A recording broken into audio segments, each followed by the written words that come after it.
제가 콘크리트 1장서부터 강의를 진행하겠습니다. 이론과 실제 15쪽 함께 어때요? 이론과 실제 15쪽에 보시면요. 콘크리트의 배합 설계 순서 이렇게 되어 있죠. 그 다음에 16쪽에 보면은 그죠?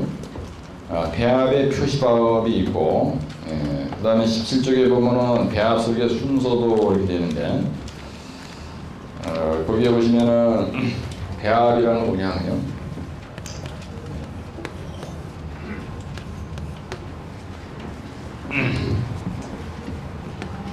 페이지 15쪽에 보시면요.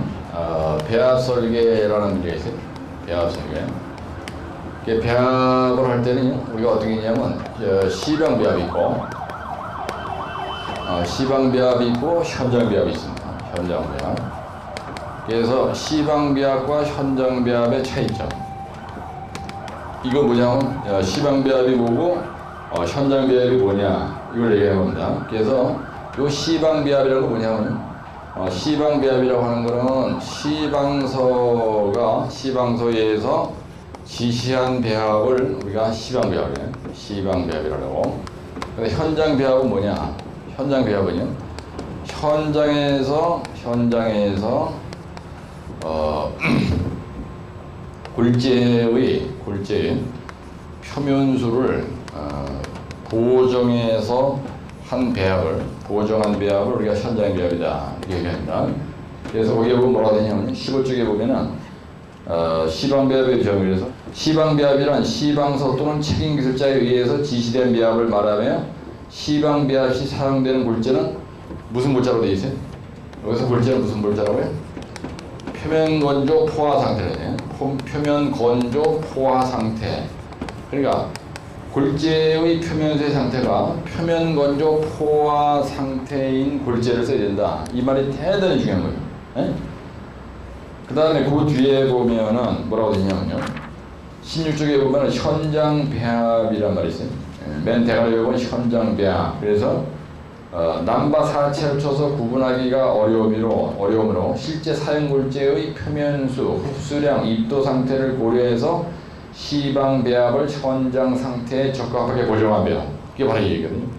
같이 한번 들어요. 현장 배합. 현장에서 골재의 표면수를 보정한 배합을 뭐라 한다고요? 현장 배합이라고 한다. 그 다음에 시방 배합은 시방서에서 지시한 배합인데 골재의 함수 상태는 표면건조 포화 상태로 해야 된다. 이 말이 대단히 중요한 거예요. 그래서 시방 배합과 현장 배합이 뭐냐? 그 다음에 현장 배합으로 고칠 때 어떻게 하느냐? 그러면 골재의 표면수를 보정해야 된다. 이게 답이에요. 지난번에 82회 때 나왔습니다. 81회 때 시방 배합을 현장 배합으로 보정하는 방법 기술하시 이렇게 나왔어요. 그게 뭐냐면 골재의 표면수를 보정해서 시방 배합을 뭘 바꾼다고요? 현장 배합으로 바꾼다 이런 얘기입니다. 그런데 이제 중요한 건 뭐냐면은 15쪽에 보면은요, 배합 설계 순서 쓰시오 이렇게 나요. 문제를 내는 사람이 배합 설계의 순서에 대해서 기술하시오 이렇게 한다고요. 그럼 배합 설계를 한다. 그럴 때 어떻게 하느냐? 이게 무슨 말이냐면요, WCSG 오늘 처음 오셨더라도 여러분들,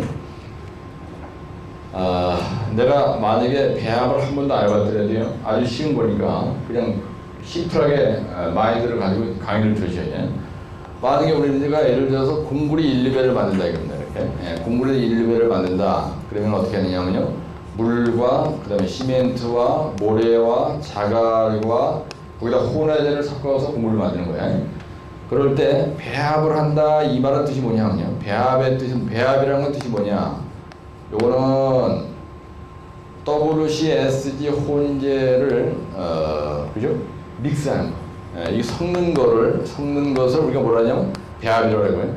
그래, 배합 설계를 한다 이 말은 뜻이 뭐냐면, 배합 설계를 한다는 말은 WCSG 혼재를 섞을 때 각 재료의 양을 정하는 거죠. 각 재료의 양을 어떻게 한다고요? 각 재료의 양을 정한다.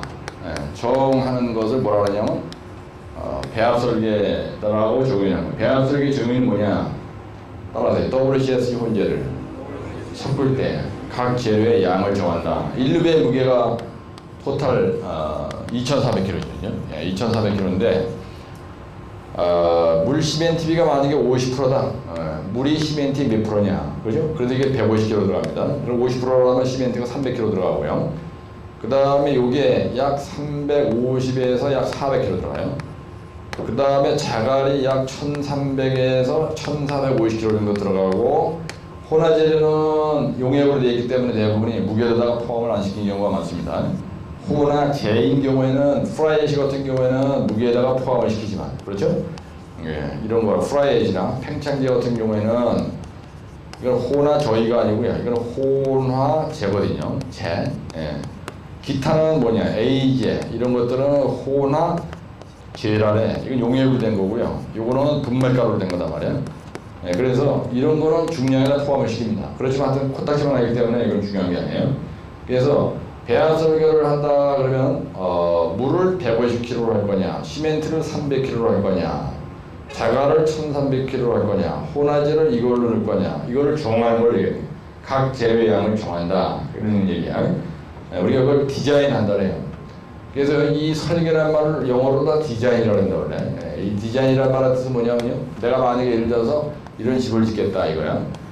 그럼 여기다 석가래가 들어갈 거고요, 대들보가 들어가고, 여기 보가 들어가고, 그 다음에 여기 석가래가 들어가고 이렇게 들어가. 그러면 이 석가래 이거는 몇 개가 들어가고, 여기서까지 높이는 얼마나 하고, 그 다음에 여기 유리창은 여기다 얼마 두고, 그러죠? 네. 그래서 이런 식으로 우리가 어떤 집을 하나 짓더라도 각 재료의 구성을 분배해 주는 거, 각 재료의 양을 정하는 걸 원래 설계라고 하거든요. 그래서 이렇게 하는 건데, 그런데 배합 설계 순서를 쓰시오. 그럼 요런만 낼로 그냥 정해서 만든다고 해서 되는 게 아닙니다. 그렇죠? 네, 그래서 우리가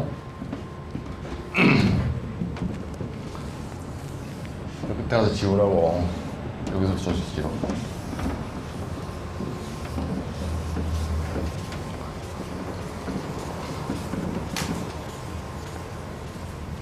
그래서 이 여러분들 배합 설계에서 뭐가 중요하냐면요, 지금 이 말이 상당히 중요한 건데, 거기에 보면 국X, 공물, 그 다음에 잔, 그 다음에 WC, SG, 혼재 이런 게 있어요.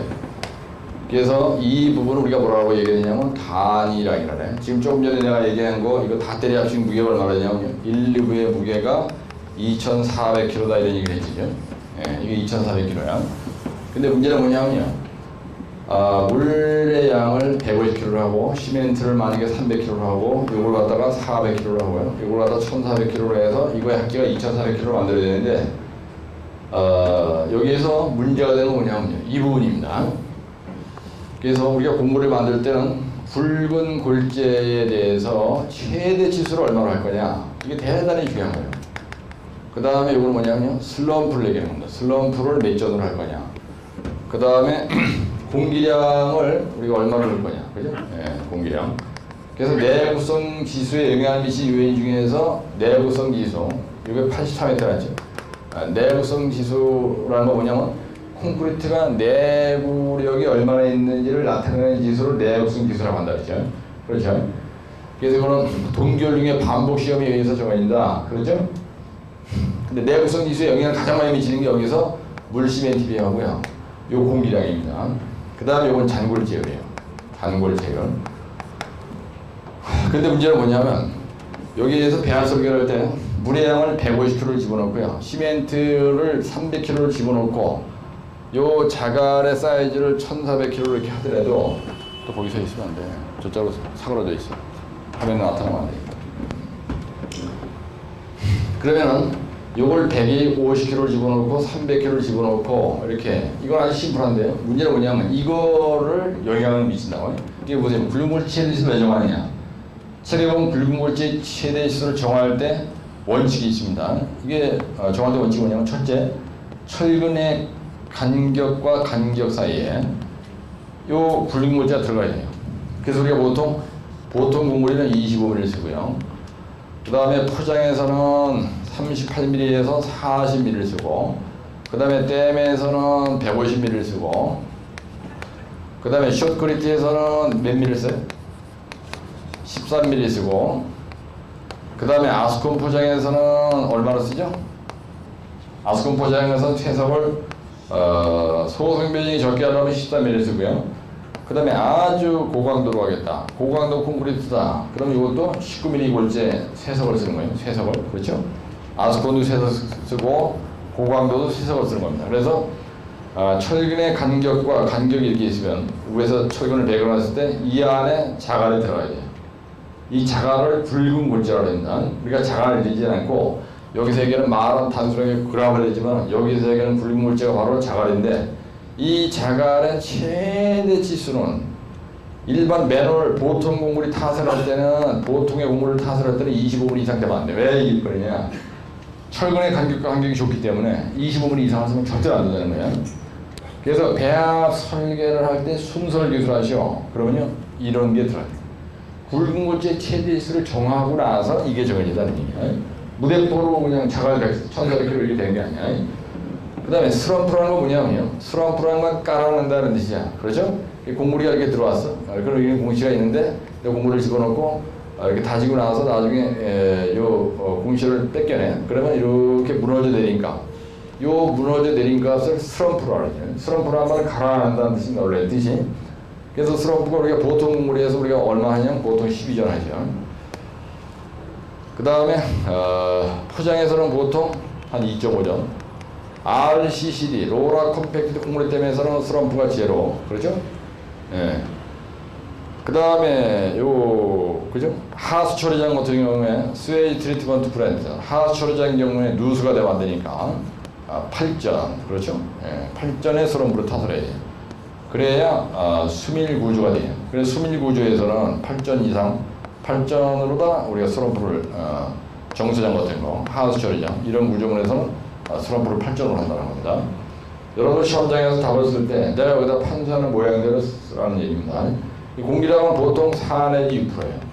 예, 이 공기량을 집어넣는 이유는 뭐냐? 왜 공기량을 집어넣느냐? 이 공기를 집어넣느냐? 이거는요 한마디로 얘기하면 동결융해를 방지하기 위해서예요. 예? 그래서 내구성 기술에서 동결융해 반복 시험을 300번인가 해. 예, 그래가지고 동상에 견딜 수 있느냐 하는 지수를 내구성 지수라고 한다. 근데 내구성 지수에 가장 영향을 많이 미치는 게 이 공기량이에요. 예, 공기량이 많을수록 내구성 지수는 커진다. 그렇죠? 그 다음에 물시멘트비가 크다 만약에. 그래서 물시멘트 보통 우리가 수밀구조에서는요. 수밀구조에서는 55%를 합니다. 그 다음에 고성능 곡물이나 고강도 곡물에서 보통 35%를 해요. 예, 그래서 35%란 말은 뜻이 뭐냐? 요거는요 물의 양이 적다는 얘기야. 그래서 우리가 동상이 되려면 콩물이가 동해를 입으려면은 그죠? 물이 많아야 되겠죠. 예. 물이 오는 거예요 결국은. 예. 온다, 그죠? 물이 온다. 어떤 콩크리트 구조물이 온다는 얘기는 물이 온다는 겁니다. 내부에. 그럼 물이 많으면은 시멘트 양도 자연히 커지거든요. 예. 그래서 물이 많으면은 공국이 커지는 거예요. 공국이. 그 다음에 물이 많으면은 자연스럽게 이게 50%다. 50%. 물 시멘트비는 어떤 균형을 이루어야 되거든요. 그래서 물의 양이 150kg인데 50%만 자연히 이게 300이 되는 거예요. 그럼 시멘트가 수화 반응을 일으킬 때 수화열이 커진다고. 예, 수화열이 커지면요. 이건 자연히 뭐가 문제가 되냐면 건조 수칙이 커지는 거예요. 예, 그래가지고 문제가 어디로 가느냐. 균열로 딱 가는 거예요. 균열로. 예, 그래서 물 시멘트가 커지면은 공국이 많기 때문에 그죠? 공국이 많기 때문에 건조 수칙이 커지고 자연히 시멘트가 많아지기 때문에 수화에 의한 건조 수칙이 커지고 그걸로 균열이 생기고 온도 응력이 커져가지고요. 뭐가 생기냐면 온도 균열이 커져요. 온도 균열이 커지는 거야. 그 다음에 물이 많으면요. 초기 균열이 또 세게 일어나요. 물의 양이 많다. 그러면요. 초기 균열이 또 세게 일어나. 초기 균열에 뭐가 있냐면요. 이거 좀 전에 나왔죠? 82일 때. 소성 수축 균열이 있고요. 그 다음에 무슨 균열이 있어요? 내가 지금 왜 배합 설계 얘기하다가 균열 얘기를 가느냐면요. 심화 균열인 게 있어요. 예. 소성 수축 균열과 심화 균열. 곡물을 타설 하고 나면은 이렇게 타설하잖아요. 예. 그러면 이게 딱 1cm가 갈았습니다. 바이브라다지 진동다지기를 딱 끝내고 나면 1cm가 딱 이게 심화가 되는데 그때 자갈이 밑으로 내려가면서 자갈이 밑으로 내려가다가 이 철근에 딱 걸립니다. 예, 이게 이제 자갈이야. 붉은물질가 내려가다가 딱 걸려. 그러면은 우리가 치마를 방해한다는 설고를 딱 치마 균열이라고 그다음 소성 수축 균열은 뭐냐면 이런 스라브에서 일어나는 건데요. 콘크리트장 같은 데서 고무를 탓을 하고 나면 수분이 증발이 돼. 파도 물결처럼 이게 고무리가 이렇게 파도를 친다고요. 그럴 때 브리딩 속도보다, 그죠? 고무리가 위로 올라오는 걸 우리가 브리딩이라는데, 브리딩 속도보다 표면에 있는 수분의 증발 속도가 빠를 때, 수분의 증발 속도가 빠르면은 여기가 빨리 건조해지잖아.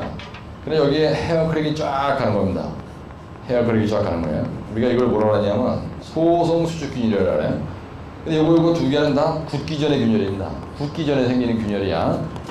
그래서 이걸 갖다 프레시 고무리의 균열이다. 그래서 우리가 초기 균열이다 이렇게 얘기하는데요.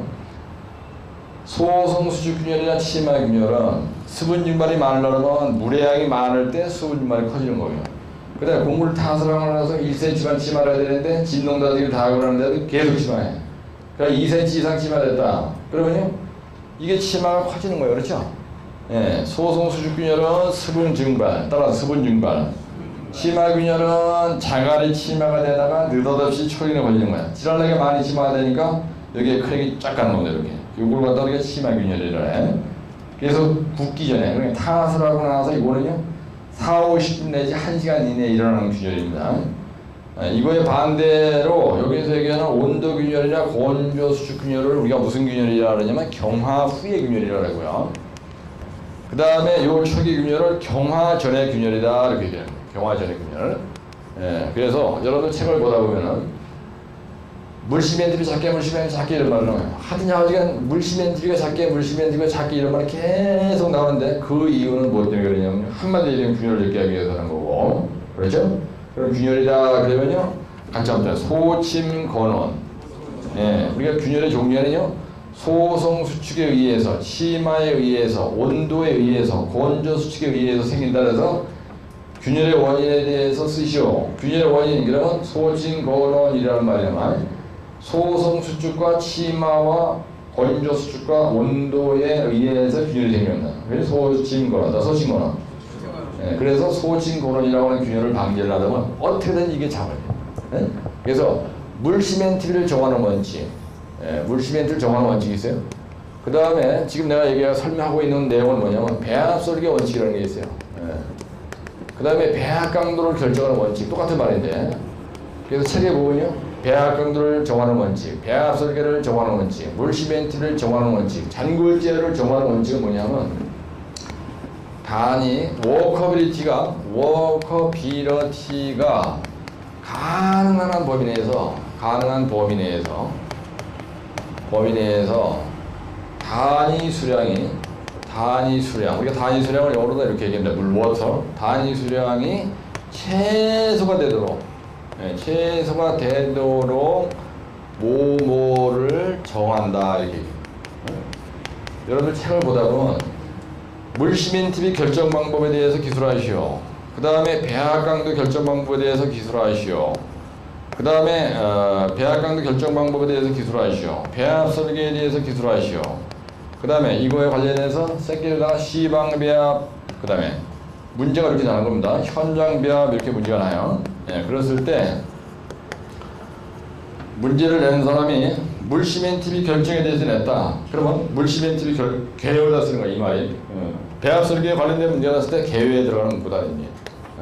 그래서 워커빌리티가 가능한 범위 내에서 다 같이 따라서 단위 수량이 최소가 되도록 이걸 결정한다. 그 다음에 배합 관계 결정 방법에 대해서 기술하시오 이렇게 하면은 다시 한번 워커빌리티가 가능한 범위 내에서 단위 수량이 최소가 되도록 이걸 정한다.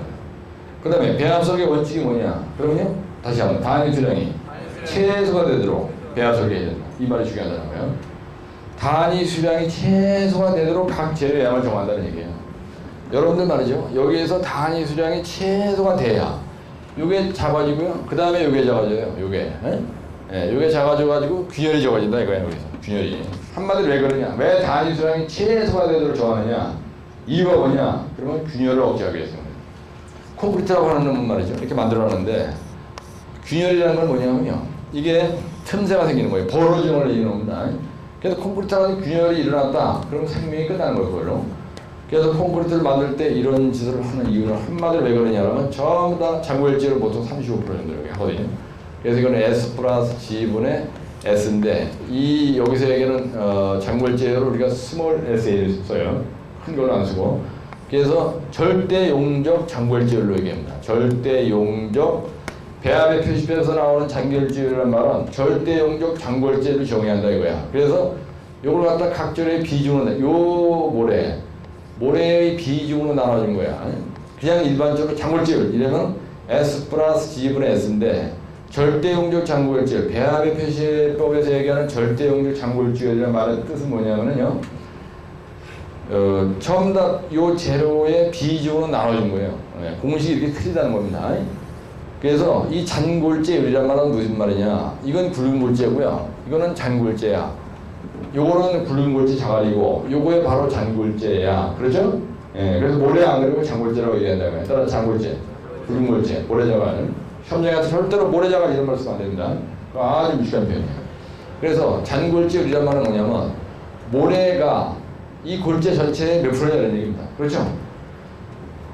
이걸 왜 제한하느냐면 여러분들 모래가 많은 말이에요. 이 모래라고 하는 잔골재가 많잖아. 그러면은 이게 비표면적이 크기 때문에 물이 양이 늘어납니다. 그렇죠? 자갈보다 모래가 물을 많이 흡수하죠. 예, 그러니까 왜 모래 양을 제한하느냐? 제한하는 이유를 잔골재율로 정하는데 이 모래 양이 많으면 이 모래는 비표면적이 크기 때문에 물을 무지개 많이 흡수해요. 예? 예, 그래서 이게 많으면 잔골재율의 이 수치가 막 50, 60 막 되어버리면은 물을 무지개 많이 빨아들이기 때문에 그죠? 물이 자연히 많아져. 물이 많아지면 무슨 문제가 생기느냐? 이게 커지죠. 그 다음에 스럼프가 커지죠. 예, 그럼 잔골재가 많이 들어간 것만큼 굵은 골재는 또 다운될 거 아니야. 그죠? 이게 600kg 들어갔으면 600kg 들어간 것만큼 이게 1400kg 될 때 1000으로 줄어들 수도 있어요. 그리고 여러분들 공부를 쓰기에 모래가 많은 게 좋아? 자갈이 많은 게 좋아요?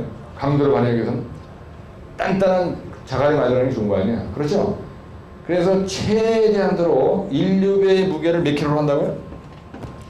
철근 고물인 경우에, reinforced 고물인 경우에 인류배의 무게를 2,400kg로 딱 제한을 하는 거야. 무조건 2,400kg 만들어야 돼요. 그렇죠? 예. 그러면 2,400kg 하는 무게를 가지고 각 질의 양을 정하는데 최대한으로 뭐가 발휘가 돼야 돼요. 여기서. 이거 괜히 폼으로 얘기하는 게 아니고 공구리의 덩어리를 만드는 거 아니야. 그렇죠? 예. 그럼 뭐가 발휘가 돼야 돼요? 공구리는 지상물질이 뭐가 커야 돼요? 압축감도 커야 돼. 그 다음에 내구성이 좋아야 돼요. 그 다음에 수밀성이 좋아야 돼. 예. 그래서 강도라는 거는 세게 얘기하는 거고요. 압축강도. 내구성이라고 하는 건 염해, 중성화, 알칼리 골재와는 동기열 중에 견디는 능력을 얘기하는 거고. 그 다음에 수밀성은 물이 새면 안 되잖아요. 그죠? 그래서 좋은 국물이 뭐냐? What is good concrete? 뭐가 좋은 국물이냐면 간략하게 얘기하면 강내수가 좋은 놈을 좋은 국물이라고 하는 거예요. 그렇죠? 물이 새면 안 되겠죠. 예. 그 다음에 염분이 닿는데 대만 쏘면 안 되는 거예요. 그래서 염중 알동하기 위해서 부식이 안 되게 하는 걸 내구성이 큰 국물이라고 얘기한다. 이게. 그래서 그러려고 하면은 이 내용에 대해서 장고일지율을 35%, 멀시멘티비는 그죠? 수밀 국물에서는 왜 55% 하느냐? 수밀성을 확보하기 위해서. 그 다음에 겨울에 내동해성 기준으로 했을 때는 몇 프로입니까? 55%? 비말대 구간에서 45%? 예, 그래서 우리가 이걸 얘기할 때 비말대 구간에서는 45%. 왜 비말대 구간은 45%냐? 물의 시멘트의 비가 작아야 염분에 의한 내구성이 좋아진다는 거예요. 그래가지고 철근 부식이 안 된다는 얘기입니다. 예, 그래서 콘크리트 인류배를 만들기 위해서 여기에서 얘기하는 국엑스 곡물잔 WCSG 홀저를 딱 제한하는 거예요. 예, 제한을 안 하면은 강도가 안 나와. 예, 따라서 강내수 확보가 된다 그래요. 예? 그래서 배합설계 원칙을 얘기할 때 뭐라고 얘기하느냐 이런 말을 써요. 예, 이거 대단히 중요한 건데 워커빌리티. 그래서 내 설명을 들으시면서 여러분들이 이걸 갖다 우리가 뭐라고 하냐면 부착 강도, 그죠? 부식에 대한 정확성이 커야 된다 이렇게 얘기해요. 부식. 그래서 배합설계 원칙을 다시 한번 얘기하면요. 배합설계 원칙은 여기서 내가 지금 워커빌리티란 말만 얘기했는데 따라하세요. 강내수어부. 그게 강내수어부. 예, 강내수어부가 확보되는 범위 내에서, 그렇죠? 다시 한번 강내수어부가 가능한 범위 내에서 단위 수량이 최소가 되도록 각 재료의 양을 정한다. 그게 배합설계 원칙이에요. 응? 만약에 배합설계가 낮다. 그러면 다시 한번 강내수어부가 가능한 범위 내에서, 가능한 범위라는 말은 확보되는 범위 내에서는 얘기야. 그렇죠? 확보되는 범위 내에서 단위 수량이 최소가 되도록. 무슨 말이냐? 요게 최소가 되도록 그거에 맞춰서 요런도 정하고 요런도 정하고 요런도 정하고 요런도, 요게 최소가 되도록 요거의 양도 정하고 슬럼프도 12전으로 하고 공기량도 4-2%를 하고 물시멘트비도 55%를 하고, 그죠? 예. 이거 최소가 되도록 정했어.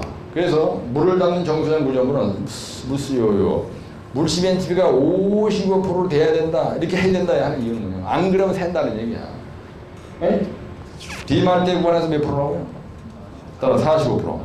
예. 염분의 거품이 튀기는 지역을 비말대라 그래요. 해상 대기 중에서 몇 프로예요? 해상 대기 중 몇 프로예요?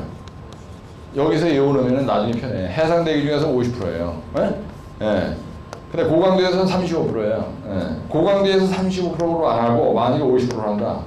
고강도 그러면 일반적으로 440mp 이상을 얘기하는 건데, 여러분들 만약에 물시멘트를 35% 이하로 안 하죠? 그럼 절대로 강도가 고강도가 안 돼. 죽어도 고강도가 안 되는 거야. 그래서 이걸 폼으로 시방수 55% 이렇게 되는 게 아니라 말이야. 비말대에서 40% 하는데 이걸 안 지켜. 그럼 문제가 뭐가 생기냐면 딱 이게 문제가 생기는 거예요. 부식이 왕창 되는 거야. 뭐에 의해서? 염분에 의해서. 응?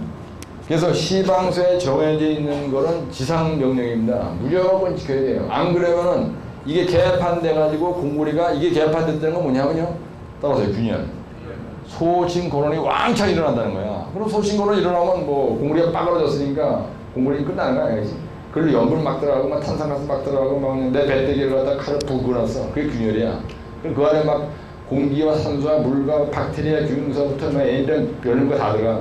응? 복숭아에서 나오는 뭐 이상 나이파리 새끼들 들어가고 뭐 그러면 대한반 아니야. 이거 확 개판되는 거 아니야 이게. 그렇죠? 워커빌리티, 작업 가능성, 유적이 일도 못해 이런 거. 칼에다 배터리 걸었어. 그리고 균열을 확 일으키는 거 아니야. 그리고 이렇게 벌리고 돌아다녀. 그러면 그 죽도록도 안 되는 거야. 공구리도 마찬가지야.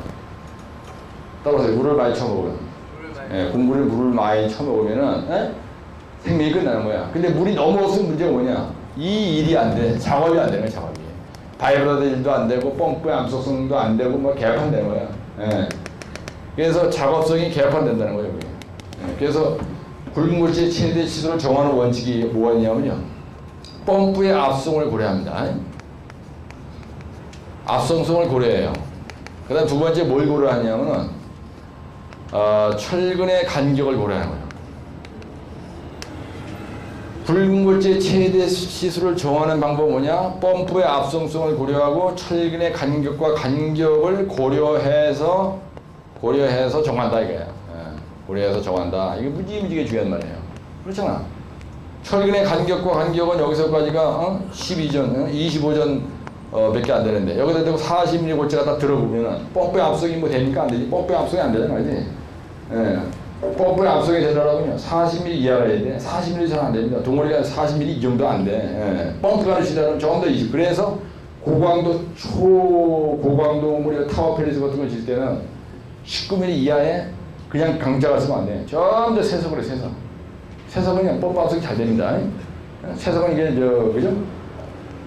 클라스 테스트로 아니야. 그래서 시방수에 보면은 따라서 9X, 약자는 9X, 곡물잔, WCSG 혼재, 그죠? 이게 배합설계 순서야. 그럼 어떻게 쓴다느냐? 배합의 표시법을 이렇게 딱 보여주고 거기다가 내가 얘기한 이런 내용을 써줘, 정리해서. 그 다음에 대제목을 딱 바꿔서 배합설계 순서 이래가지고 요 9X 곡물잔을 내려 쓰는 겁니다. 여기다. 배합설계 순서 쓰시오. 만약에 이렇게 나잖아, 시험 문제가. 그러면 이걸 갖다가 그냥 저걸 쳐다보고 9X 공, 그 다음에 물, 그 다음에 잔, 그 다음에 여섯 번째 W, C, S, G, 혼재. 이렇게 쓰는 거예요. 그럼 몇 줄이냐, 이게? 10줄, 반 페이지. 그래가지고, 배합의 표시법. 그럼 처음에 어떻게 하느냐? 이게 이제 개요. 배합 설계에 났어. 그럼 배합 설계 원칙. 이게 대중 1이 되고, 논문 수립 요령이라고 얘기하는 걸 내가 뭐라고 그랬어요? 따라서 사기꾼. 논문 수행 의뢰인은 없는 거야. 논문이 아니야, 이건, 그죠?